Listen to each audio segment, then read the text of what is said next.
नमस्ते। नेपालको शेयर बजारलाई साँच्चीकै अन्तर्राष्ट्रिय स्तरमा कसरी पुर्याउन सकिन्छ होला? आज हामी त्यस्ता 10वटा महत्त्वपूर्ण सुधारहरूमा कुरा गर्नेछौँ, जसले लगानीकर्ताहरूका लागि बजारको मुहार नै फेर्न सक्ने क्षमता राख्छन्। ल एउटा एकदमै सामान्य तर धेरैको लागि दिक्कलाग्दो अनुभवबाट कुरा सुरु गरौँ न। नेप्से परिसूचक 40-50 अङ्कले बढेको खबर आउँछ, तर आफ्नै पोर्टफोलियो हेर्दा चाहिँ राताम्मे। धेरैजना लगानीकर्ताको साझा बगाई हो यो, होइन त? आखिर यस्तो किन हुन्छ? यसको सिधा र सरल जवाफ हो, हाम्रो बजारको संरचना नै पुरानो भइसक्यो। हाम्रो प्रणाली अन्तर्राष्ट्रिय अभ्यासभन्दा धेरै धेरै पछाडि छ र यही पुरानो प्रविधि र सोचले गर्दा बजार एकातिर कुद्छ, हाम्रो लगानी अर्कैतिर। त्यसो भए समाधान के हो त? आउनुहोस् यो खाकालाई 4 खण्डमा केलाएर हेरौँ। पहिले प्रणालीगत सुधारको जग बसाल्ने कुरा गरौँ। त्यसपछि लगानीका नयाँ अवसरहरू के हुन सक्छन् भनेर खोजौँ। अनि आधुनिक ट्रेडिङका हतियारबारे जानौँ र अन्त्यमा अबको बाटो के हुनुपर्छ भन्ने निष्कर्ष निकालौँ। ल पहिलो खण्डमा डुबौँ। प्रणालीगत सुधार। घर बनाउनु अघि जग बलियो बनाउनुपर्छ, होइन र? बजारको लागि पनि कुरा त्यही हो। जग मर्मतबाटै सुरु गरौँ। सबैभन्दा पहिलो र सायद सबैभन्दा महत्त्वपूर्ण बहस हो नेप्सेको पुनर्संरचना, जसको मुख्य अवधारणा हो डिम्युचुअलाइजेसन। यो शब्द सुन्दा अलि अप्ठ्यारो लाग्ला, तर यसको अर्थ एकदमै सरल छ। स्टक एक्सचेन्जलाई सरकारी नियन्त्रणबाट बाहिर निकालेर एउटा स्वतन्त्र, व्यावसायिक र नाफामुखी कम्पनीको रूपमा विकास गर्ने। यो स्लाइडले समस्याको जड देखाउँछ। एकातिर हाम्रो नेप्से छ, जहाँ सरकारको प्रत्यक्ष अप्रत्यक्ष गरी लगभग 90% स्वामित्व छ। यसले गर्दा के हुन्छ त? निर्णयहरू एकदमै ढिलो हुन्छन्, नयाँ प्रविधि भित्र्याउन आनाकानी गरिन्छ।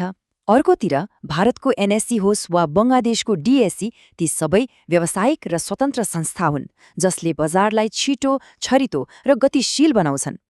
अब दोस्रो प्रणालीगत समस्या हो प्रतिनिधित्वको। हाम्रो शेयर बजार एकातिर मात्रै ढल्किएको छ। यहाँ वास्तविक अर्थतन्त्रको भन्दा पनि ब्याङ्क तथा वित्तीय संस्थाहरूको मात्रै दबदबा छ। र यो चार्टले त्यो असन्तुलनलाई छर्लङ्ग पार्छ। सोच्नुहोस् त, बजारको कुल सम्पत्तिको 85% हिस्सा केवल ब्याङ्क, वित्तीय संस्था र जलविद्युतले ओगटेको छ, जबकि उत्पादन, प्रविधि र पर्यटन जस्ता वास्तविक अर्थतन्त्र चलाउने क्षेत्रहरूको हिस्सा जम्मा जमी 15%। यसको सोझो अर्थ के हो भने नेप्से परिसूचकले देशको अर्थतन्त्रको वास्तविक ऐना देखाउन सकेकै छैन। अब अर्को विशाल तर उपेक्षित अवसरतर्फ लागौँ। यो 50 लाखभन्दा बढीको सङ्ख्याले के जनाउँछ? यो विदेशमा रहेका नेपालीहरूको सङ्ख्या हो र उनीहरूसँग भएको पुँजी एउटा यस्तो खजाना हो जसलाई हामीले उपयोग गर्नै सकेका छैनौँ। यो अवस्थालाई यो भनाइले ठ्याक्कै समेट्छ।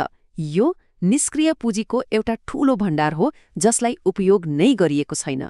गैरवासी नेपाली एनआरएनहरूको लगानीलाई आकर्षित गर्न नसक्नु भनेको देशको विकासको एउटा सुनौलो अवसर गुमाउनु सरह हो। त्यसो भए समाधान के त? प्रक्रियालाई एकदमै सरल बनाउनु पर्यो। पहिलो, विदेशमा बस्ने नेपालीहरूको लागि छुट्टै विदेशी मुद्रा जस्तै डलर खाताको व्यवस्था गर्ने। दोस्रो, यो झन्झटिलो केवाइसीलाई हटाएर एकपटक मात्र गर्नुपर्ने, त्यो पनि अनलाइनबाटै, त्यस्तो प्रणाली बनाउने। अनि तेस्रो, कमाएको नाफा फिर्ता लैजान पनि एकदमै सजिलो, स्वचालित बाटो बनाइदिने। यति मात्र गर्न सकियो भने त्यो विदेशमा थुप्रिएर बसेको पुँजी बजारमा बाढी जसरी आउन सक्छ। अब दोस्रो खण्डमा प्रवेश गरौँ। लगानीका नयाँ अवसरहरू। हरेक मिस्त्रीलाई राम्रो काम गर्न विभिन्न औजार चाहिन्छ, होइन त? त्यस्तै लगानीकर्ताको औजार बक्समा पनि नयाँ उपकरणहरू थप्नु जरुरी छ, जुन अन्य देशहरूमा त सामान्य भइसक्यो। लगानीकर्तालाई थप विकल्प दिन के चाहिन्छ त? बजारको सही नाडी छाम्न नेप्से 30 जस्तो एउटा भरपर्दो बेन्चमार्क इन्डेक्स, सजिलैसँग बजारभरि लगानी छर्न इन्डेक्स फन्ड र इटिएफहरू, सानो लगानीमा पनि ठूला घर जग्गाको मालिक बन्न रिट्स, र सुरक्षित लगानीको लागि विकसित बन्ड बजार। यी सबैले लगानीलाई सहज र विविध बनाउँछन्। धेरैलाई इन्डेक्स फन्ड र इटिएफ उस्तै लाग्न सक्छ, तर यहाँ एउटा महत्त्वपूर्ण फरक छ। इन्डेक्स फन्ड भनेको फन्ड म्यानेजरको पसलबाट सामान किने जस्तै हो, जहाँ मूल्य दिनमा एक पटक मात्र तोकिन्छ। तर इटिएफ भनेको शेयर बजारमा शेयर किनेबेच गरे जस्तै हो, जहाँ मूल्य हरेक सेकेन्डमा तलमाथि भइरहन्छ र दिनभरि नै कारोबार गर्न सकिन्छ। रिट्सलाई अझ सरल भाषामा बुझ्दा यो कुनै ठूलो सपिङ मल वा अफिस भवनको किन्न र बेच्न मिल्ने इटा जस्तै हो। मतलब केही हजार रुपियाँ लगानी गरेरै ठूला व्यावसायिक सम्पत्तिबाट आउने भाडाको आम्दानीमा हिस्सेदार बन्न सकिन्छ। ल अब तेस्रो खण्डमा जाउँ, बजारलाई कसरी थप गतिशील र चलायमान बनाउने। यसका लागि हामीलाई चाहिन्छ आधुनिक व्यापारिक संयन्त्रहरू। हाल नेपालमा T+2 सेटलमेन्ट साइकल छ। यसको मतलब आज किनेको शेयर आफ्नो खातामा आइपुग्न 2 दिन कुर्नै पर्छ। त्यो 2 दिनसम्म पैसा र शेयर दुवै बन्धक बन्छ। यही ढिलासुस्तीले गर्दा इन्ट्राडे जस्ता आधुनिक ट्रेडिङ रणनीतिहरू हाम्रोमा असम्भव भएका छन्। इन्ट्राडे ट्रेडिङ भनेको एउटै दिनमा शेयर किनेर त्यही दिनमा बेच्ने प्रक्रिया हो। यसका लागि तत्काल राफसाफ मतलब इन्स्टन्ट सेटलमेन्ट चाहिन्छ। यो एक उच्च जोखिम र उच्च प्रतिफल दिने रणनीति हो जसले बजारमा तरलता अर्थात् लिक्विडिटी बढाउँछ र विश्वका सबै विकसित बजारहरूमा उपलब्ध छ। अब अर्को एउटा क्रान्तिकारी संयन्त्रको कुरा गरौँ, सर्ट सेलिङ। एकछिन सोच्नुहोस् त, बजार घट्दा पनि नाफा कमाउन सकियो भने? हाल हाम्रो बजार त एकतर्फी मात्र छ। बजार बढे मात्र कमाई, घटे डुबाई। सर्ट सेलिङले यो खेललाई नै बदलिदिन्छ। सर्ट सेलिङको नाम सुन्ने बित्तिकै धेरैलाई डर लाग्छ, अलि नकारात्मक सुनिन्छ। तर राम्ररी नियमन गरियो भने यो बजारको सफाई कर्मी जस्तै हो। यसले कृत्रिम रूपमा हावा भरेर फुलाइएका शेयरहरूको हावा खुस्काइदिन्छ, बजारलाई सही मूल्य पत्ता लगाउन मद्दत गर्छ र सबैभन्दा महत्त्वपूर्ण कुरा, साना लगानीकर्ताहरूलाई बबल फुटेर हुने ठूलो नोक्सानबाट जोगाउँछ। र अन्त्यमा डेरिभेटिभ्स।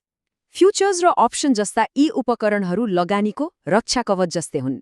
जसरी आँधीबेहरीमा जहाजलाई सुरक्षा चाहिन्छ, त्यसरी नै बजारको उतार चढावबाट आफ्नो लगानीलाई जोगाउन परिष्कृत लगानीकर्ताहरूले यिनको प्रयोग गर्छन्। ल अब अन्तिम र सबैभन्दा महत्त्वपूर्ण खण्ड। यति राम्रा योजनाहरू छन्, राम्रा कुराहरू छन्, तर यिनलाई कार्यान्वयनमा कसरी लैजाने त? योजनाबाट काममा कसरी पुग्ने?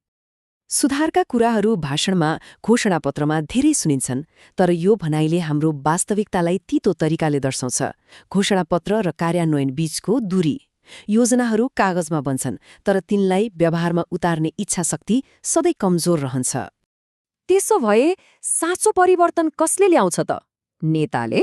नियामकले? होइन। यसको जवाब हामी आफै हौं।